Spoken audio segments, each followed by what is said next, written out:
Good morning. This is Jeffrey Cohen coming to you live, talking about our financial model and talking about the progress that we've been making. And so I'm leaving you with a blank screen behind me because I'm not sure where this conversation is going to go. So we'll get there though. So let's see. We were down for about a month in August. So in August, the model broke. Our market data provider stopped providing quality data, and we had to shift. And so we shifted our model. We have Intrinio now, which is a professional class market data provider. We've recoded all of our solvers. We've made them more efficient. And just recently, we added filters in terms of market capitalization size. And that's slightly reduced the number of stocks that we look at. We're still analyzing over 3,000 stocks at one time, actively traded, United States listed. And so what I found was interesting is that the model in the past 2 weeks has picked things like Bitcoin miners and semiconductor companies. And what happened was, it's not predicting Bitcoin prices, but it understood that the Bitcoin prices were, and the Bitcoin stocks were moving up in a very straight and somewhat non-interesting way. And so when you look at the actual price of Bitcoin, you see how Bitcoin has been up. Remember, it was in the 64,000 range, and then it came down, and then it's been up. And so this last trend right here of going up and then going straight. In fact, this is Bitcoin to US dollar. We're going to compare this to the S&P 500 because we use the S&P 500 to calculate our betas. And you can see the S&P 500 moves with Bitcoin to some extent.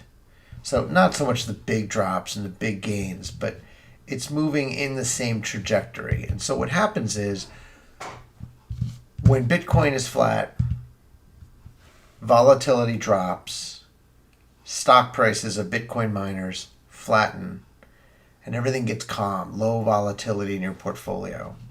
But then as Bitcoin rises, and it rises with the S&P 500, that's where you get your higher betas. So that's where your momentum starts to kick in.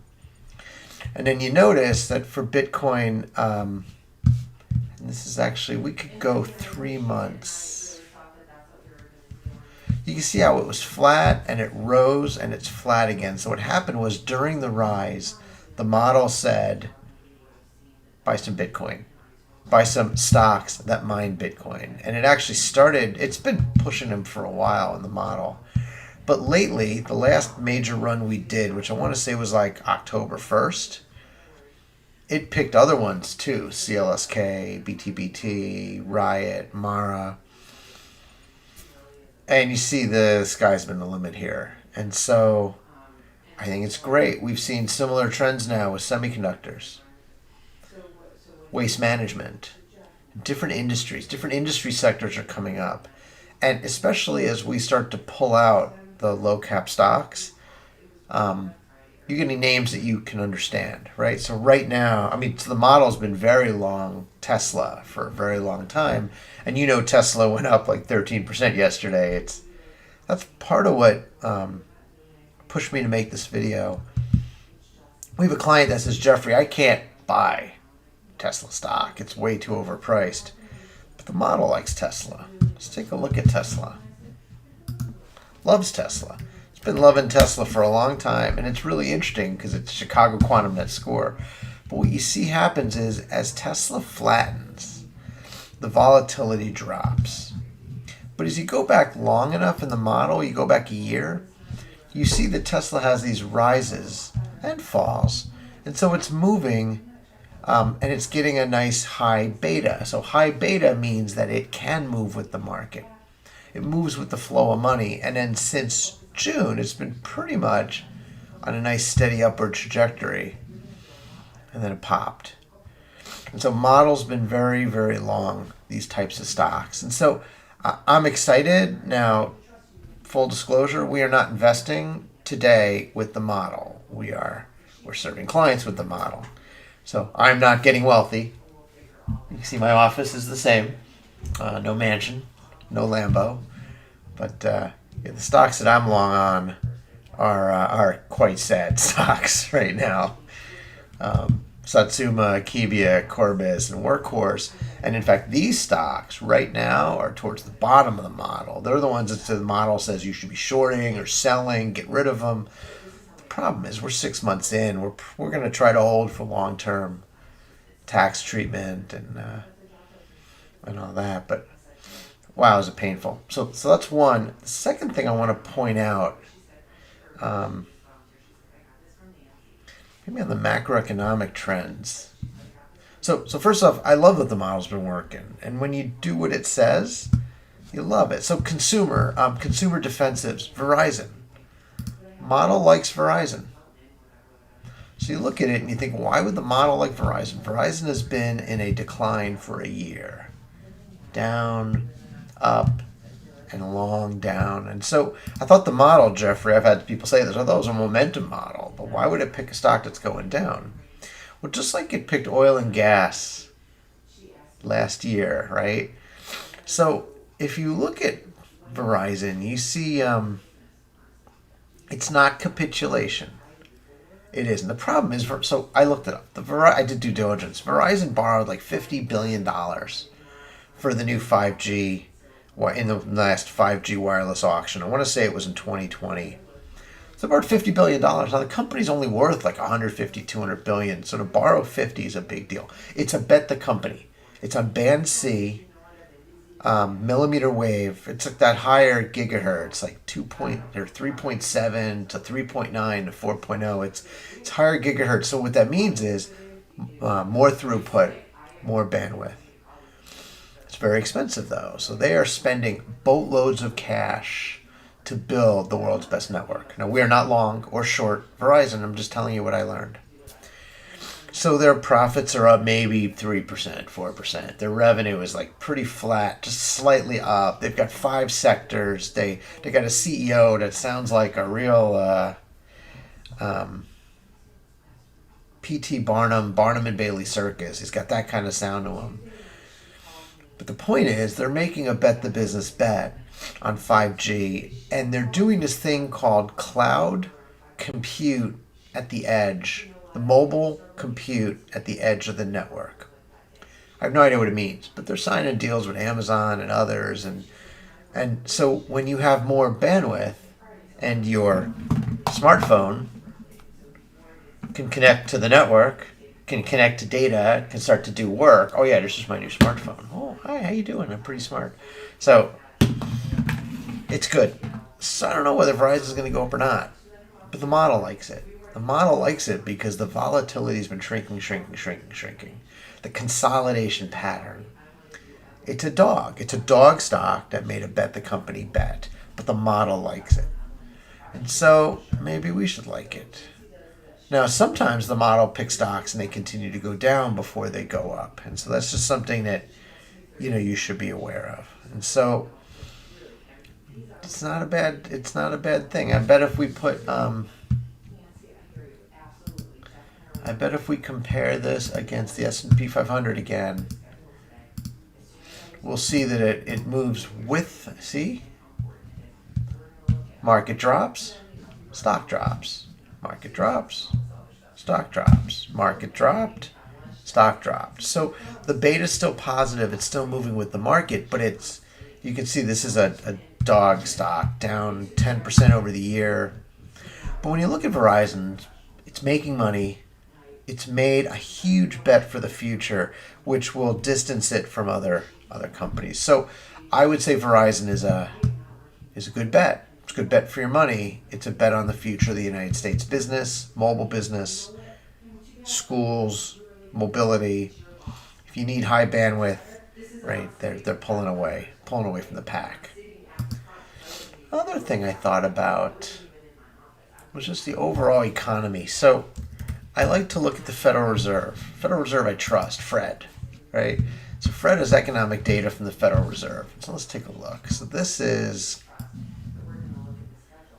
No, we don't want to share that. That's the code behind there. That's the proprietary stuff. Here, I'll flash it.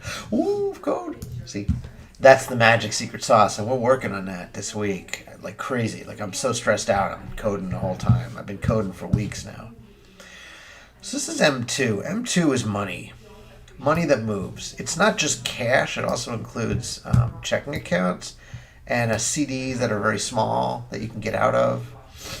And you see how the money supply has just been growing. $20.8 trillion. But the thing that struck me yesterday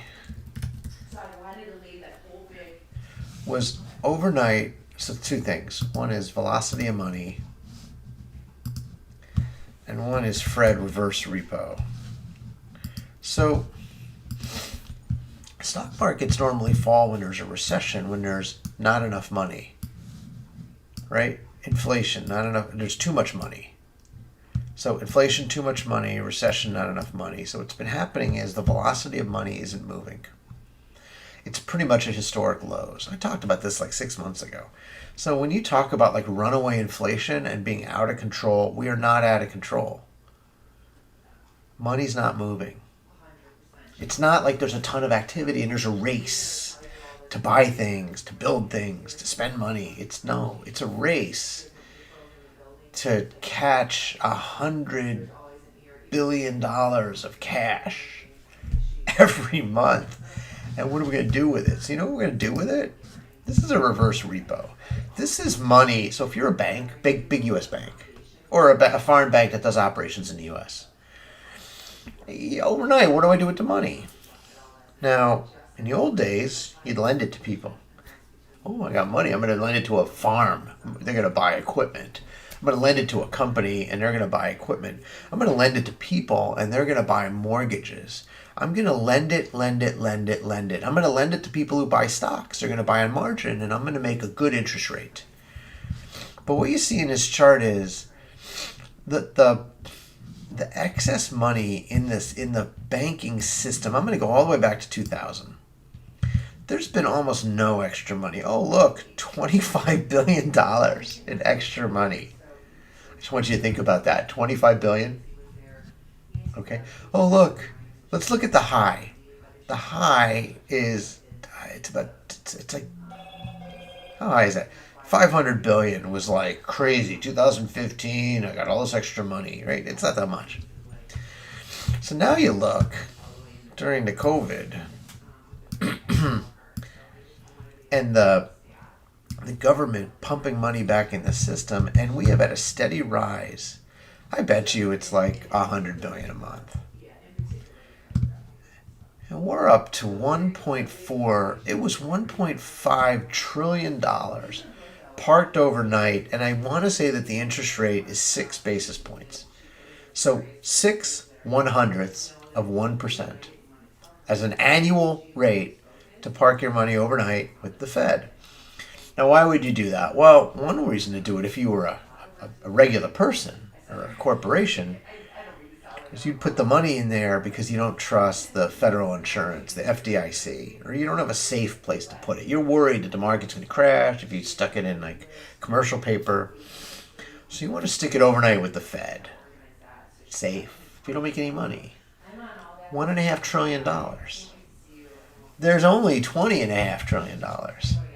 No, it isn't.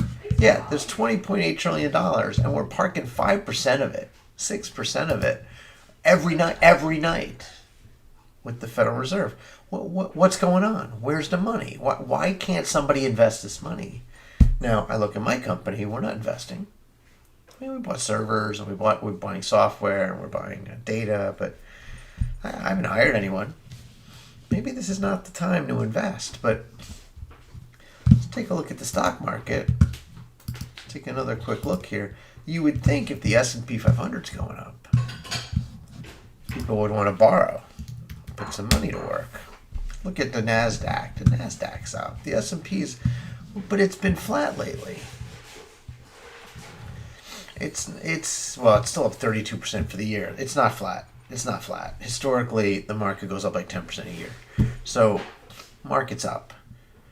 But people are nervous, right? They're nervous. They're not putting their money. They're putting their money earning 6 basis points.